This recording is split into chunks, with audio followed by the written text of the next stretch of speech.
প্রথম কথা, মহামান্য আদালত যে রায় দিয়েছেন তার সঙ্গে আপনার করা প্রশ্নের আমি কিঞ্চিত গরমিল পাচ্ছি। ফলে আমাকে ওই পুরো রায় আমাকে দেখতে হবে এবং আইনজীবীদের সঙ্গে কথা বলতে হবে, তারপর এ সম্পর্কে আমি বিস্তারিত বলতে পারবো।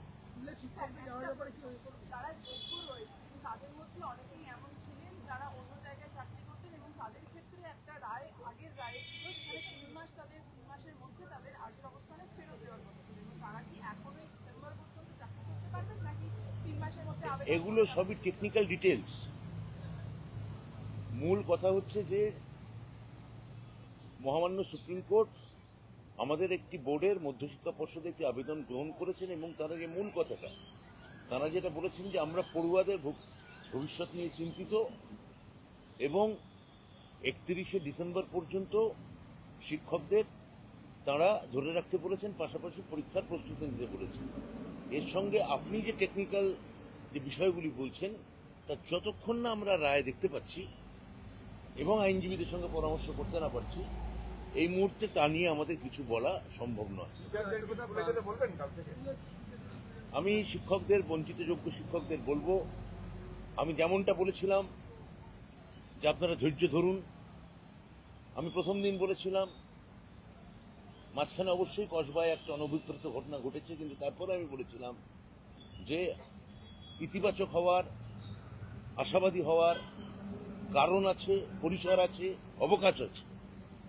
আজকে সেই ইতিবাচকতার একটা প্রথম পদক্ষেপ আমরা অস্ফুট হলেও দেখতে পাচ্ছি।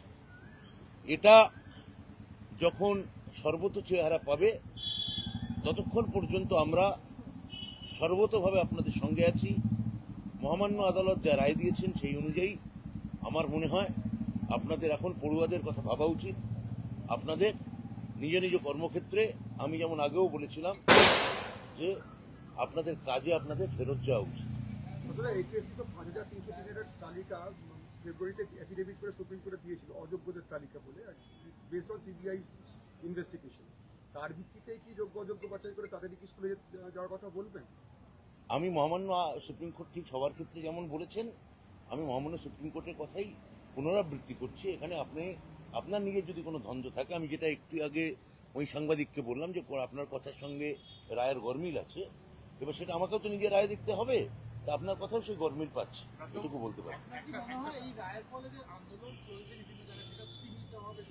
আন্দোলন তো স্থিমিত হওয়া উচিত, কিন্তু বিরোধী দল নিঃসন্দেহে এতে স্থিমিত হবে না। বিরোধী দল যারা যোগ্য বঞ্চিত চাকরি প্রার্থী কোনোদিনই তাদের পাশে ছিল না। আমি এতে বারবার তাদের